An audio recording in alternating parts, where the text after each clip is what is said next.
Bonsoir à tous, bienvenue dans Entreprendre, le magazine qui laisse la parole aux entrepreneurs en Méditerranée. Il a mis la France à ses pieds et des espadrilles au vôtre. Parti de rien, Payot collabore aujourd'hui avec des grandes marques et des grands noms comme l'Elysée, bientôt la NBA ou encore Jules. Bonjour Olivier, j'ai dit bonsoir même. Eh bien, salut. Alors quand je dis parti de rien, j'exagère pas, sans argent de côté, tu décides de vendre ce qui te reste, c'est-à-dire ta voiture, pour Ouais, c'est acheter ça. un stock d'espadrilles. Qu'est-ce qui s'est passé? En fait, moi, j'ai travaillé dans une boutique de vêtements pendant 15 ans au centre-ville de Perpignan. Et en fait, un bon matin, comme on le sait ici, l'espadrille fait vraiment partie de notre patrimoine culturel. C'est le produit emblématique de la région. Donc, on porte autant des espadrilles l'été que l'hiver. Et en fait, je me suis rendu au travail à la va-vite et je me suis retrouvé avec un 41, un 43. Ça a été la galère toute la journée, mais je me suis dit, ce soir, je vais customiser ma paire d'espadrilles pour mieux les retrouver le matin. Et en fait, quand je suis arrivé le lendemain à la boutique de vêtements, tous mes clients me Carton. demandaient, voilà, où c'est que tu as acheté tes espadrilles? Et j'ai dit, ben voilà, j'ai commencé le soir à customiser. Est-ce que tu peux m'en faire une paire, deux paires, trois paires à 10, 20, 30, 40, 60? J'ai dit, bon, ben attends, je vais quand même regarder sur Internet comment fabriquer des espadrilles. Et c'est vrai que les clients m'ont ramené souvent des espadrilles fabriquées en Chine. Alors, j'ai dit, c'est pas possible quand même. Donc je me suis penché sur le sujet et j'ai trouvé une usine qui était donc à Moléon, dans le 64 et avec qui je me suis bien entendu sur des matières en polyester où on pouvait vraiment faire personnaliser. Je pouvais lâcher toute l'imagination que j'avais dans ma tête. Donc, pas d'argent en poche. Je vends ma voiture et je me dis au pire, j'aurai des espadrilles jusqu'à la fin de l'été ou même plus que ça, jusqu'à la fin de ma vie. Et donc voilà, l'idée est partie comme ça. On peut rappeler ton parcours scolaire. Ah ouais, ça c'est plus compliqué.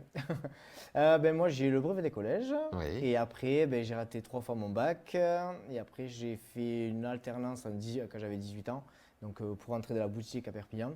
Moi, j'ai fait voilà, pour entrer en BTS du coup j'ai fait un faux bac comme quoi j'avais un faux diplôme pour Voilà. rentrer pour rentrer donc du coup dans cette école là et en fait au bout de 6 mois ma patronne m'a dit bon arrête, j'allais plus en cours, j'allais que travailler.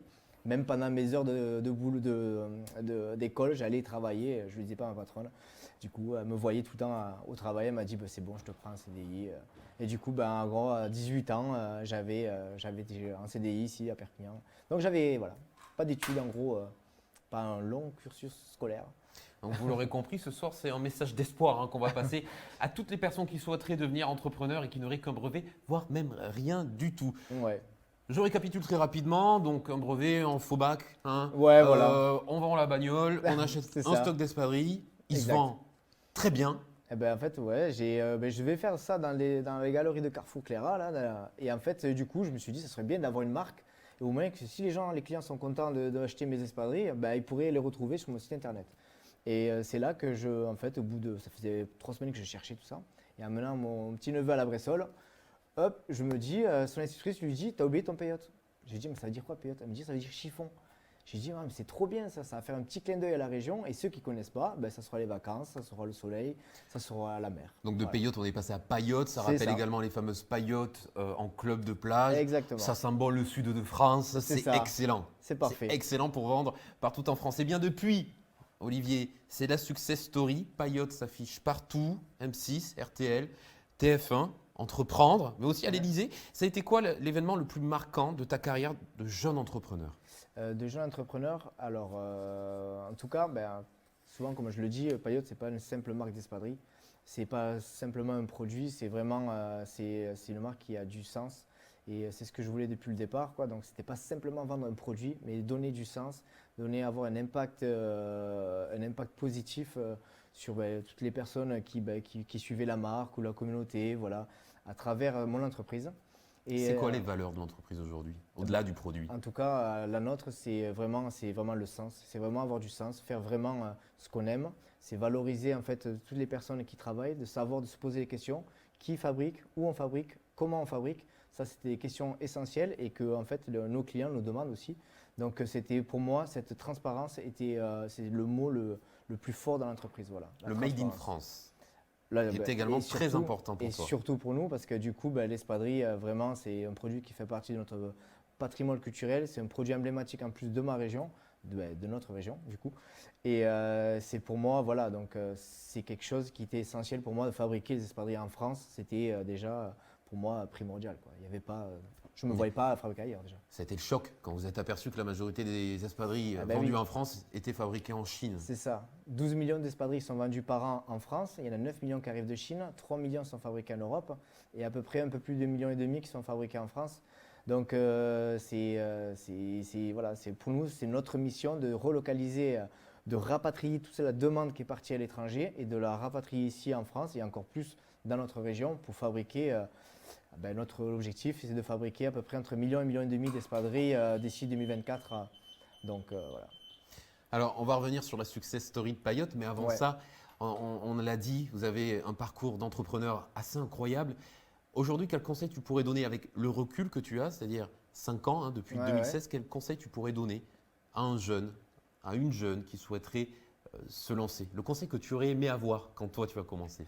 Alors le conseil, moi surtout, c'était vraiment de faire vraiment quelque chose qu'on aime. Ça, c'était vraiment quelque chose de très important pour moi.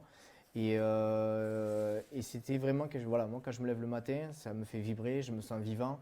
J'aime ce que je fais, on fait des superbes rencontres, on fait plein d'erreurs. Ça, c'est pas très grave et bien, ça nous fait avancer encore mieux des Il faut fois. en faire des échecs? Il faut en faire. Ah oui, c'est important de se tromper parce qu'en fait, on savoure encore mieux quand ça va. Et, et je trouve, en tout cas, personnellement, hein, chaque fois, je le raconte que par rapport à mon expérience. Mais après, c'est de bien s'entourer aussi. Ça, c'est quelque chose qui a été difficile pour moi parce que j'étais seul. Au début, ça faisait un mois, je suis allé voir la banquière en lui demandant voilà, je vais créer une marque d'espadrilles. J'aimerais créer un site internet pour que je puisse se vendre un peu partout dans le monde. Et elle me dit déjà l'espadrille ça existe déjà et ça ne se vendra pas sur internet. Donc du coup, voilà. Premier C'était quelle échec. banque? Ouais, moi je le dis pas, mais On va taire le nom. voilà. Mais c'est vrai que il faut se relever, on encaisse. Et le seul truc vraiment en quoi j'avais confiance, c'était mon caractère. Voilà, j'avais un caractère. Persévérance? Ouais, voilà, Volonté. j'avais la volonté. Bon, après, je savais pas grand-chose, donc du coup, j'ai jamais fait des gestions. Après, j'aimais dessiner, voilà. Mais après, quand vous créez un site e-commerce, c'est différent. Pour moi, c'était nouveau. Il y avait les réseaux sociaux. Il y a Donc, toute une partie back-office qu'on ne voit pas forcément exactement, derrière un site il y a internet. tout ça, toute la gestion, la logistique et tout que moi je ne connaissais pas et du coup j'ai fait tout à ma manière. Et puis après quand vous créez une équipe mais que vous ne pouvez pas leur expliquer exactement quel est le vrai métier ou comment on se prépare pour des étapes que je ne connais pas. Donc c'est assez compliqué, mais on fait tout à notre manière. Aujourd'hui peut-être s'il y en a qui visitent notre entreprise et ils vont peut-être se dire mais tu sais que tu peux t'améliorer dans ce système-là ou voilà. Donc, en tout cas, moi, chaque fois que j'ai des conseils, c'est vraiment des conseils en or que j'ai. Puis voilà, on avance petit à petit, quoi, comme ça. Olivier Gély et Payotte, c'est vraiment la volonté de produire local, de produire en tous les cas français, du Made in France. Après les ateliers du côté de Bayonne, dans les Pays Basques, la prochaine mission d'Olivier et de Payotte, c'est de produire ici, en pays catalan, du côté de Perpignan, avec des ateliers. Ça va être compliqué.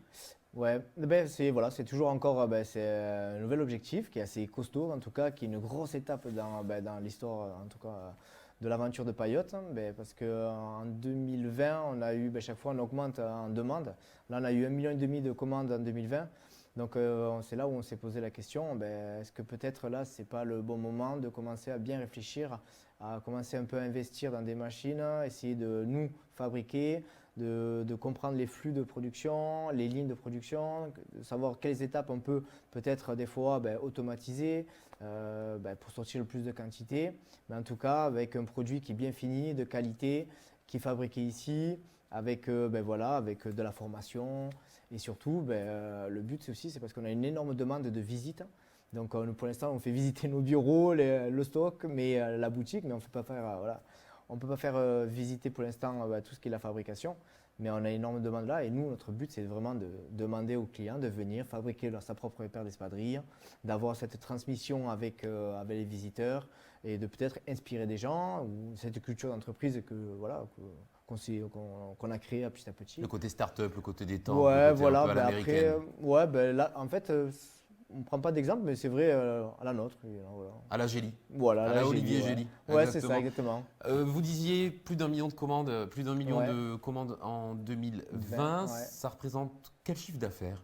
Nous, ça c'est juste de la demande. Après, aujourd'hui, on peut fabriquer jusqu'à peu près 80 000, 100 000 paires d'espadrilles. En 2020, on a fait 1,5 million de chiffre d'affaires, sachant qu'en 2016, j'avais fait 12 000 euros. Pendant quasiment 2 ans et demi, j'étais tout seul. Et après, bon, là, j'ai commencé à avoir mon premier stagiaire, donc qui gardait.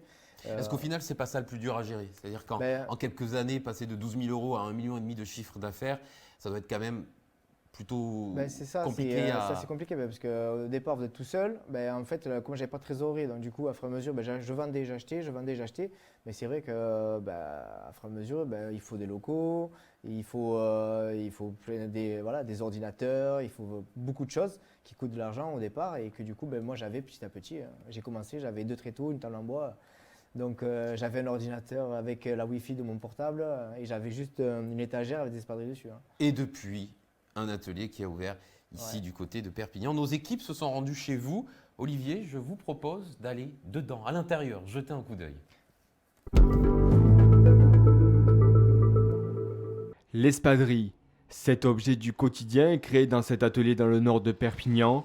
La start-up Payot, suite à la crise sanitaire, souhaite rapprocher le consommateur avec le local et le Made in France. Là, on va faire principalement justement des prototypes, des maquettes ou des petites collections. Donc ça va être des petites quantités, on essaie de vraiment apprendre un peu la fabrication du produit, de voir quel point on peut optimiser. Et c'est plus, voilà, on s'informe, on fait des prototypes et on voit où est-ce qu'on peut aller, ce qu'on peut améliorer avec le produit et la fabrication. On va apporter notre propre savoir-faire.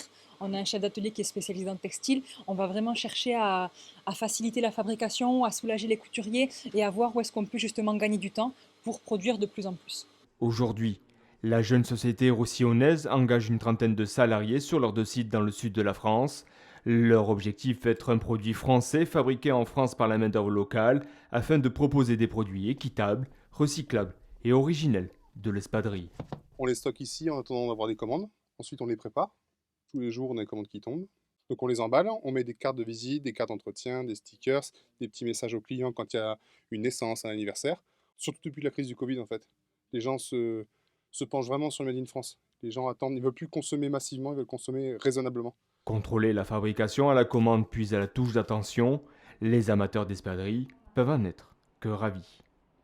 Je vais rebondir sur ce que disait Ouais. Jérémy dans le reportage. Il parlait du Covid, il disait que les gens, les clients se sont portés vers le Made in France. Pour vous, la crise du Covid, ça a été plutôt bénéfique. Oui, en fait, voilà, nous, c'était pas prévu du coup, et on s'est retrouvé que 2 jours avant que le premier confinement démarre, voilà, nous, on a dit qu'est-ce qu'on pourrait faire. Et c'est vrai que j'avais plein de potes qui travaillaient, donc qui étaient infirmiers, et qui me disaient, ouais, franchement, Olivier, on n'a rien et tout ça. Est-ce que tu n'as pas moyen de nous faire quelque chose pour des masques et tout? Et donc, du coup, nous, on avait du réassort en fait en toile pour l'été. Et on s'est retrouvé, je lui ai dit, t'inquiète pas, vas-y, je vais te découper des toiles d'espadrilles, et du coup, on va essayer de te fabriquer un masque comme ça. Et du coup, on l'a mis sur les réseaux et c'est vrai que ça a bien pris. Donc moi je me suis dit, de toute façon l'entreprise, je pense qu'après le confinement, c'est mort pour nous. Je pense que ce sera la fin. Donc du coup, j'avais dit à tout le monde, rentrez chez vous, faites du télétravail, on verra bien comment ça se passe. Un peu comme tout le monde. Mhm. Et c'est vrai que là, cette période-là, ça a été vraiment une période où, en tout cas, toute l'équipe, on s'est senti vivant. Franchement, là, on parlait plus d'espadrille et vraiment, on se sentait utile. Franchement, c'est un sentiment que je ne connaissais pas. Et je me suis vraiment senti utile avec, voilà, on a fait tout ce qu'on a pu pour soutenir en fait, les Restos du Cœur, des personnes qui avaient plus d'argent pour finir la fin du mois et du coup on allait leur faire les courses et on leur amenait bénévolement toutes les courses qu'on pouvait amener voilà, aux personnes qui étaient en difficulté financière.